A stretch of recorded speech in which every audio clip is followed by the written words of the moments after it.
Ce matin-là, je suis allé aux roches rectangulaires. Je suis allé aux roches, toutes des roches rectangulaires.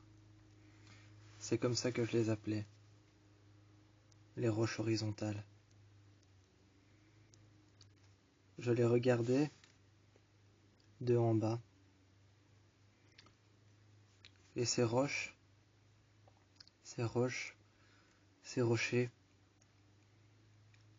c'est comme si elles s'élevaient dans le ciel, mais pas comme si elles étaient posées et qu'elles s'enfonçaient dans la terre. Il y avait plein de roches. Il y en avait une grande qui était devant toutes les autres. Il y avait cette grande roche qui était devant toutes les autres, une roche noire. Et cette roche noire, plus on s'approchait de cette roche, plus elle devenait noire. Plus on s'approchait d'elle, plus elle devenait noire. Les autres à côté étaient un peu écartés, mais c'étaient des roches rectangulaires. Les autres étaient grises, et plus on s'éloignait, plus elles devenaient claires. Il y en avait une grande, carrée. Celle-ci était gris, très claire. Plus on s'en éloignait, plus elle devenait blanche. Il y en avait une autre qui était au-dessus de toutes celles-ci. Plus on se rapprochait, plus elle devenait grise. La grande que je regardais souvent, plus on s'éloignait, plus elle devenait blanche. Au bord de la plage, toutes ces roches étaient l'une contre l'autre et ne formaient plus qu'une. Elles ne formaient plus qu'une. Un long rocher sur lequel il n'y avait que des roches rectangulaires, mises l'une contre l'autre. Elles étaient toutes mises l'une contre l'autre et montaient encore et encore. Ces roches étaient là. Elles étaient toutes l'une contre l'autre. Il y en avait, comme celle du bas tout au fond, tout en dessous, tout au fond, celle du bas. Plus on s'éloignait, plus elle devenait grise. Tout au fond de la plage, on avait l'impression qu'elle était blanche. Il y avait celle d'au-dessus, qui était grise, déjà à la base. Déjà à la base du rocher, elle était grise. Mais plus on s'en approchait, plus on avait l'impression qu'elle devenait encore plus grise. Il y avait celle de devant, la toute grande. Plus on s'en approchait, plus on avait l'impression qu'elle devenait noire. L'autre à côté, plus on s'en approchait, plus on en avait l'impression qu'elle devenait grise.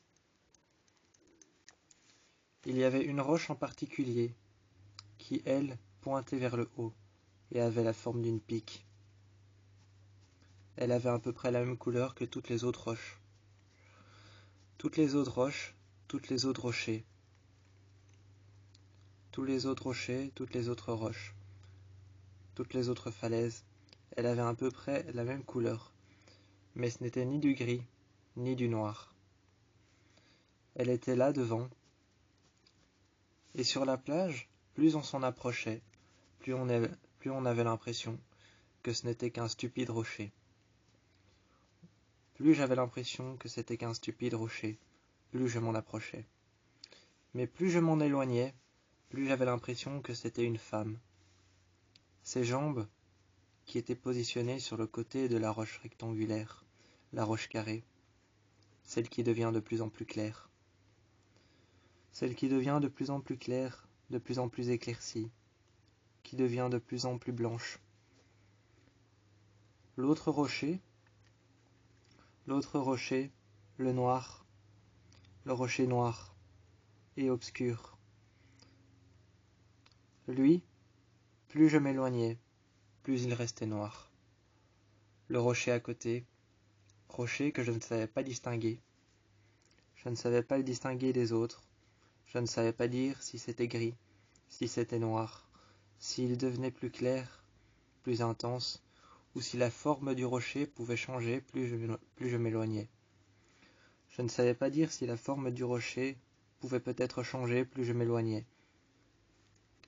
Mais il y avait une chose que je savais sur ce rocher, très particulier, qu'on avait appelé le rocher. On l'avait appelé le rocher saint, le rocher sacré, ou alors on l'avait aussi appelé le divin. On l'avait appelé le divin, le saint, ou alors le sacré. Ce rocher avait une particularité. Quand on le regardait de face, ce n'était que des rectangles différents, un peu plus noirs, un peu plus clairs, un peu plus sombres, un peu plus obscurs, parfois peut-être des abris sur lesquels on pouvait se mettre. Tout en haut, c'était plat, avec un endroit sur lequel on pouvait se positionner. Je venais souvent tout au bord, je croisais les jambes, je venais tout au bord. Je sentais le vent passer, il passait en ligne droite. C'était le seul rocher dans lequel le vent passait en ligne droite au travers des roches. Le vent se confrontait tout droit contre les roches et les frappait de plein fouet. Elles les frappèrent de plein fouet à tel point que de temps en temps j'entendais une roche se briser. De temps en temps j'entendais une roche se briser, ou alors j'entendais une roche se fissurer. Ou alors parfois j'entendais une roche qui pouvait parfois tomber par terre et se décrocher de la paroi. Il y avait des roches qui parfois se décrochaient de la paroi, se fissuraient, dans lesquelles il y avait une entaille profonde.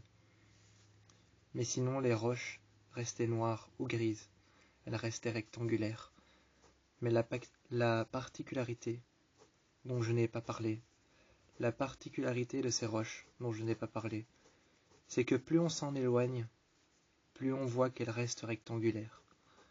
Mais le rocher saint, le rocher sacré, le rocher noir, tout au bord de la mer, plus on s'en éloigne, il faut sortir de la ville pour voir à quel point il est sacré, à quel point il est spécial, à quel point c'est un rocher spécial qui n'est pas comme les autres.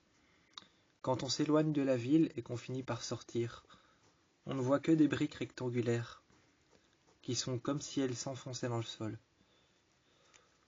À l'extérieur de la ville, on voit ça.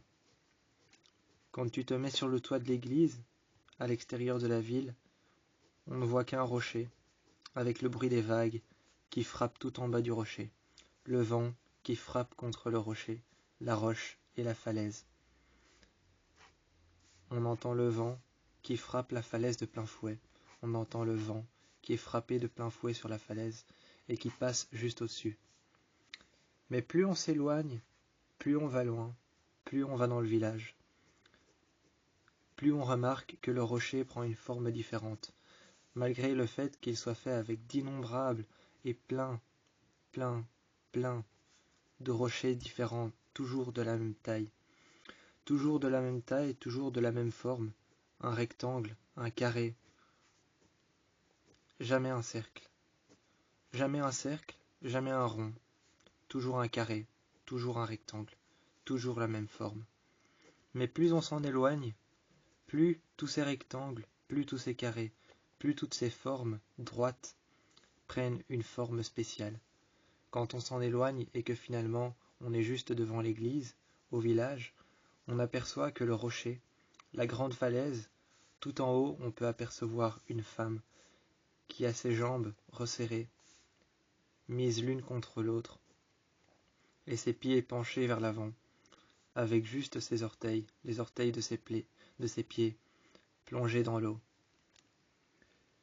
Et de la ville, juste au bord de la ville, près de la ville, juste au bord de la petite rivière, juste à côté de l'église, on peut apercevoir cette femme qui a une entaille dans le dos, au niveau de l'omoplate, au niveau de l'épaule et de la clavicule. On peut voir que son bras sur le côté est cassé, et on peut apercevoir son dos penché en avant, sa tête qui regarde dans l'océan, et ses deux jambes juste l'une à côté de l'autre, avec ses pieds penchés en avant, et ses orteils qui touchent à peine l'eau. C'est pour ça qu'on l'appelle le rocher sacré, le rocher saint. C'est un rocher spécial. Il n'est fait que de formes géométriques, que de formes carrées, et pourtant, de loin, il se transforme en la silhouette d'une femme qui regarde dans l'eau. Et quand on voit cette femme, pourtant faite avec des formes géométriques et carrées, quand on voit cette femme du village, depuis l'église, depuis devant la porte de l'église, au village, quand on voit cette femme, depuis la porte de l'église, car l'église est tout en haut sur la falaise au village, quand on regarde bien, depuis le village, depuis l'église, on aperçoit que la femme, ses épaules ne sont pas rectangulaires. On peut apercevoir que les épaules de la femme, sur les roches, sur le rocher, sur la falaise, ses épaules sont rondes. On peut apercevoir que ses yeux sont ronds, et on peut apercevoir que ses yeux sont très fins, très finement dessinés, que ses yeux sont en forme de rond, sont en forme de cercle. On peut apercevoir ses épaules qui sont mises en forme circulaire, en forme de cercle et en forme de rond. On peut apercevoir ses coudes, ses bras et les genoux de ses jambes qui sont circulaires, en forme de cercle, en forme de rond. On peut apercevoir que dans la femme, seulement dans la femme, il y a des courbes, alors que tout le reste des rochers, tout le reste des roches, tout le reste de la falaise n'est que des rectangles, n'est que rectangulaire, et n'est que angulaire. Quand on se rapproche un peu plus de la plage, on peut apercevoir que la falaise est angulaire. Elle est entièrement angulaire. Il n'y a que des angles. Il n'y a que des rochers. Il n'y a que des falaises en forme de rectangle. Et pourtant de loin, on aperçoit une femme qui n'est pas angulaire. On aperçoit cette femme assise sur le côté, qui trempe le bout de ses pieds dans l'eau, qui n'est pas en forme angulaire. On peut apercevoir que son bassin, son ventre, sa silhouette n'a pas de forme angulaire, mais a la silhouette d'une femme. Une femme exactement humaine. Comme si une femme était venue s'asseoir pendant longtemps sur ce rocher. Comme si une femme était venue s'asseoir pendant longtemps sur ce rocher, et que, au final, elle avait pris possession de la roche, possession des pierres, qu'elle avait pris possession de l'ampleur et de la matière dont est faite cette falaise, et que cette femme n'était devenue plus que pierre. Cette femme n'était devenue plus que pierre à la longue, à force de venir s'asseoir ici. Même ses bras et ses jambes. Aujourd'hui, peut-être qu'elle est prisonnière. Aujourd'hui, peut-être qu'elle est prisonnière, et qu'elle doit seulement laisser ses pieds dans l'eau, laissant ainsi la silhouette d'une femme assise sur le côté des rochers angulaires, en forme d'angle droit, sur lesquels il y a beaucoup d'emplacements pour venir se positionner. Aujourd'hui, de loin, juste devant l'église, tout le monde dit que c'est un miracle, ou alors quelque chose que Dieu, un message nous fait passer. Tout le monde au village pense que c'est un message que Dieu nous fait passer, que quelqu'un ou quelque chose, qu'il s'est passé quelque chose là-bas, que c'est pour ça que depuis le village, juste devant l'église, on voit une femme, mais que quand on arrive sur la rive, les côtes, quand on arrive à la mer, la séparation de la terre et des eaux, on n'aperçoit plus que des roches rectangulaires, et la femme disparaît.